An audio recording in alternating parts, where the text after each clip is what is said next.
بسم اللہ الرحمن الرحیم۔ السلام علیکم ورحمۃ اللہ وبرکاتہ۔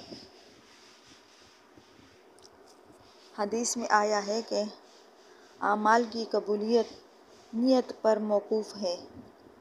سیدنا عمر رضی اللہ عنہ سے روایت ہے کہ رسول اللہ صلی اللہ علیہ وآلہ وسلم نے فرمایا کہ اعمال کے نتیجے نیت کے موافق ہوتے ہیں۔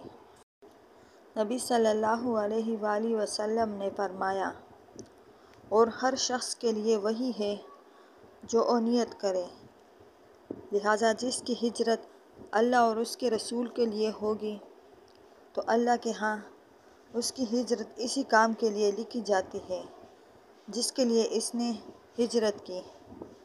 سیدنا ابو مسعود رضی اللہ عنہ نبی صلی اللہ علیہ وآلہ وسلم سے روایت کرتے ہیں کہ آپ صلی اللہ علیہ وآلہ وسلم نے فرمایا، جب مرد اپنے اہل و عیال پر ثواب سمجھ کر خرچ کرے تو وہ اس کے حق میں صدقے کا حکم رکھتا ہے۔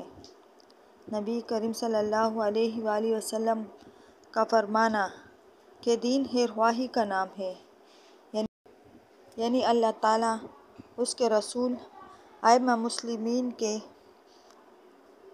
سچے وفادار اور ائمہ مسلمین کے سچے خیر خواہ بن کر رہنا۔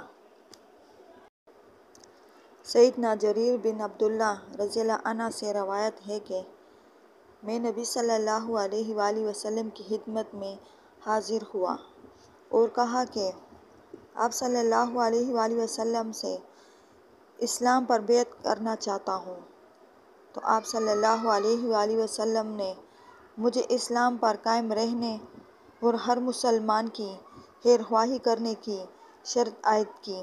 پس اسی پر میں نے آپ صلی اللہ علیہ وآلہ وسلم سے بیعت کی۔